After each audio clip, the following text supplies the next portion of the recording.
Bonjour à tous et bienvenue dans Sport Business pour tout savoir sur les enjeux économiques du sport. Tout cela grâce à notre partenaire, le quotidien Les Échos, représenté comme d'habitude par Christophe Paliers. Bonjour mon cher Christophe. Bonjour David.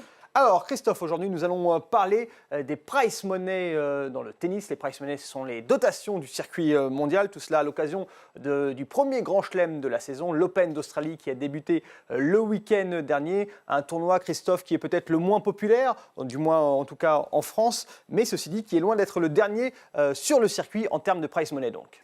Effectivement, je dirais même que l'Open d'Australie est assez symptomatique de l'inflation des dotations aux joueurs depuis une petite dizaine d'années. On pourrait même dire depuis 5 ans finalement. Un chiffre, donc là on est sur un montant en euros de 28,3 millions d'euros, sachant que c'était 2 fois moins en 2007. Et on a passé la barre des... On ne connaît pas beaucoup de secteurs d'activité qui ont Tout à fait. Et des progressions pareilles. Sachant qu'on avait fait la moitié du chemin déjà il y a tout juste 5 ans. Donc en fait, il y a une formidable accélération depuis 5 ans. Et ça concerne l'ensemble des tournois. On voit que Roland-Garros aujourd'hui est un peu distancé par les autres grands tournois qui composent le Grand Chelem. C'est l'un des sujets d'ailleurs pour la Fédération française de tennis, sachant qu'en fait globalement on est sur une inflation des dotations sur l'ensemble des tournois, aussi bien Grand Chelem que tous les autres. Quelques chiffres pour préciser les choses. Cette année, pour la première fois, sur l'ATP World Tour, qui est composé des 60 principaux grands tournois de l'ATP, on va franchir la barre des 100 millions de dollars de dotation, sachant qu'il y a un objectif de l'ATP de 135 millions de dollars à horizon 2018. Ça va très très vite et c'est vraiment sur une période très très courte. Un mot juste sur cet Open Australie qui parvient à réunir un prize money assez impressionnant. Hein. Oui, alors derrière, comme pour les autres tournois en général, grands tournois, c'est l'inflation des droits télé aussi. Donc on est sur une mondialisation du tennis, les joueurs viennent du monde entier aujourd'hui, donc les droits télé explosent. Et il y a un autre sujet derrière aussi qu'il faut souligner, c'est qu'il y a toujours plus de revenus au niveau des tournois et il y a vraiment une demande des joueurs de participer finalement aux fruits de la croissance. On a un peu oublié, c'est pas bien loin, mais en 2012, début 2012, il y avait une menace de boycott de Roland-Garros. Pourquoi ? Parce que les joueurs voulaient un autre partage ou plutôt avoir un peu plus du gâteau.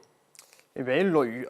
Donc, les chiffres qu'on a évoqués à l'instant, ce sont les chiffres du price money global, c'est-à-dire aussi bien pour les hommes que pour les femmes. D'ailleurs, on dit souvent qu'il existe une parité désormais dans le tennis. Alors, c'est vrai pour l'Open d'Australie, c'est vrai d'ailleurs dans tous les tournois du Grand Chelem, mais on va voir que ce n'est pas toujours le cas avec une forte disparité des revenus annuels quand on compare le top 3, vous le voyez, masculin et le top 3 féminin.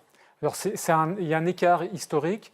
Il s'est un peu gommé au fil du temps, et notamment grâce aux tournois du Grand Chelem qui ont ce souci de parité. C'est particulièrement vrai pour Roland-Garros, où les organisateurs, la Fédération française de tennis, a depuis plusieurs années axé là-dessus, sur cette équité. Mais on voit bien que l'écart, quand même, subsiste. C'est très révélateur de voir, par exemple, Serena Williams, donc numéro 1 mondial chez les femmes, qui gagne en termes de revenus autant que Roger Federer, alors même que Roger Federer, sur le terrain tennistique, a moins gagné l'an dernier que Serena Williams. On peut dire le numéro 2 masculin gagne autant que la numéro 1 féminine. Oui, absolument. Avec Federer de tête, c'était 5 victoires l'an dernier et c'était 7 pour Serena Williams, avec quand même un tournoi du Grand Chelem, c'était du US Open, ça avait même gagné le Masters. Federer était en finale du Masters, donc l'écart subsiste aujourd'hui, même si on peut avoir de grosses performances sur le terrain tennistique celui-ci. Alors ça, c'était les chiffres donc, de l'année passée, de l'année 2014. On va voir que lorsqu'on regarde le classement historique, cette fois-ci des gains, et vous l'évoquiez, on va voir qu'effectivement, historiquement, il y a une différence toujours très marquée en la matière, notamment donc, entre les deux leaders masculins et féminins, à savoir Roger Federer chez les hommes et Serena Williams, donc, qui n'apparaît finalement qu'à la 4e place, malgré un palmarès absolument exceptionnel. Alors, il y a quand même la prime au roi Roger, puisqu'il y a quand même une très longue carrière au plus haut niveau. Serena Williams s'est quand même arrêtée à un moment donné. Roger Federer a fêté, il n'y a pas si longtemps, donc courant janvier, sa 1000e victoire à la faveur de sa victoire au tournoi de Brisbane. Donc c'est aussi la reconnaissance d'une carrière exceptionnelle.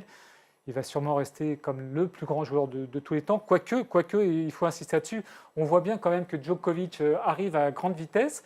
Federer a plus de 30 ans, 34 ans cette année, comme Serena Williams d'ailleurs. Djokovic doit être sur sa 27e année, donc il a encore un potentiel de victoire et aussi de prize money à accumuler. Sans doute, effectivement, et à suivre donc, dans les prochaines années, tandis que pour Serena Williams, ça va être quand même compliqué de rejoindre Roger Federer en tout cas en termes de prize money. Merci beaucoup, Christophe, pour toutes ces précisions. Sport Business est désormais terminé. Tout de suite, la suite des programmes sur Sport 365. On se retrouve bientôt.